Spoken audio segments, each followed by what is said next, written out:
The movie starts in South Korea, in a rural area near a quarantine zone. A man drives his truck through a checkpoint where officials spray his vehicle to disinfect it. He complains about the hassle and keeps driving. As he goes down the road, a deer suddenly jumps in front of his truck, and he accidentally hits it. The deer lies motionless, but after the man drives away, it slowly twitches and then stands up again, but something is wrong. Its eyes look pale and lifeless, and its body moves unnaturally. This scene quietly shows us that something strange is going on. Then we cut to the city of Seoul, where we meet the main character, Sok-woo. He's a busy fund manager who works all the time. He looks serious and doesn't seem very close to his daughter, Swan. Sok-woo is divorced, and Swan lives with him. It's her birthday, but he forgets that he already gave her the same gift, a Wii console, that she already owns. She doesn't look very happy, and it's clear she misses her mom, who lives in Busan. Swan says she wants to visit her mom for her birthday.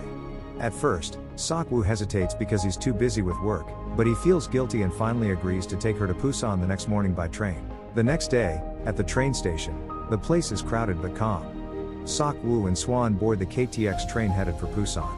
At the same time, something unusual happens on the platform. A girl, who looks injured and scared, jumps into the train unnoticed.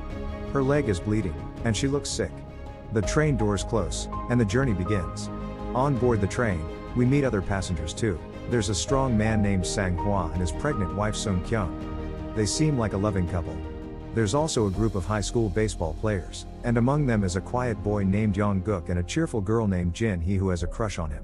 We also see a selfish businessman named Yeon-suk, who only thinks about himself. An elderly pair of sisters are also traveling together, and a homeless man who looks frightened and talks to himself is hiding in the train bathroom. As the train picks up speed, the infected girl from earlier collapses in one of the cars. A train attendant finds her and tries to help, but suddenly the girl stands up and attacks her. It happens very fast. The attendant screams and falls. The infected girl starts biting people, and soon others get infected too. The infection spreads extremely quickly. The infected people turn into zombie-like creatures within seconds.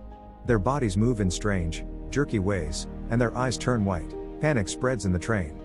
Meanwhile, Sok-woo and Swan are sitting in a different car and don't know what's happening yet.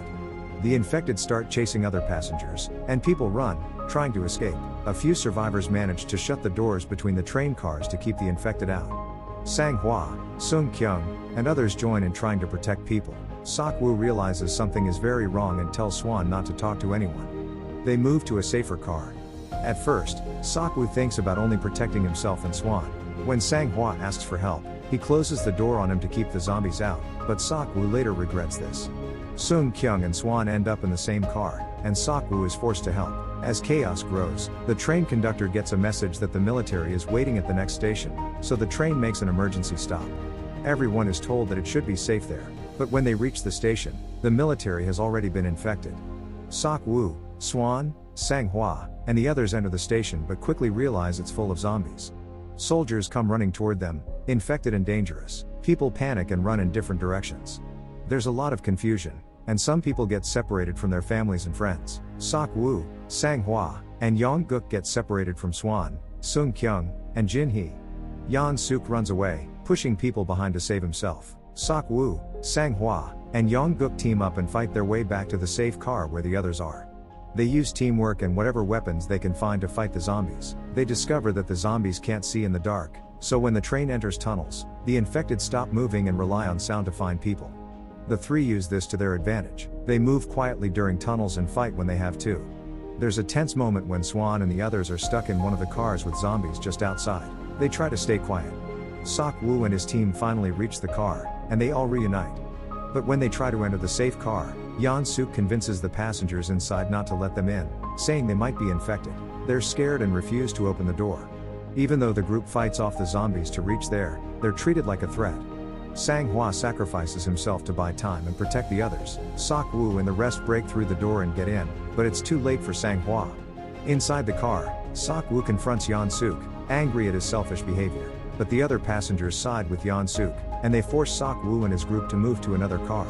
Not long after, someone gets infected again, and chaos breaks out in the supposedly safe car. The infection spreads again, and many people die. Swan cries, upset about how cruel people can be. The old woman who lost her sister because people refused to help earlier opens the door to the zombies, letting them in. It's her way of punishing the selfish passengers. The zombies attack, and only a few people survive.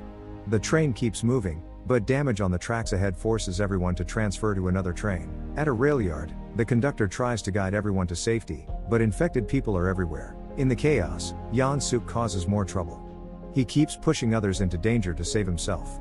Jin he sees Yong-guk die, and she stays with him until the end, unwilling to leave him behind. Swan, Sung-kyung, and Sok-woo try to escape together. Meanwhile, the conductor manages to start another train, but Yan-suk forces his way in, bringing the infection with him. Sok-woo fights him, and during the struggle, Yan-suk scratches Sok-woo. Sok-woo realizes he's going to turn into a zombie. He says a tearful goodbye to Swan, remembering all the times he was a distant father. He tells her how much he loves her and teaches her how to use the brake lever to stop the train when needed. Then, to protect her and Sung-kyung, he leaves the car and sacrifices himself by jumping off the train before he fully turns. The movie ends with Swan and Sung-kyung being the only ones left. The train reaches the tunnel near Busan, but it's blocked. They walk through it slowly. At the end of the tunnel, soldiers are stationed, ready to shoot anyone who looks infected. The soldiers prepare to fire, but then they hear Swan singing a song she practiced for her birthday, the same song she was supposed to sing for her father. Her singing proves she's human. The soldiers lower their weapons and rush to rescue them. If you enjoyed the video, don't forget to hit that like button. And for more awesome movie recaps, make sure to subscribe to the channel. See you in the next one.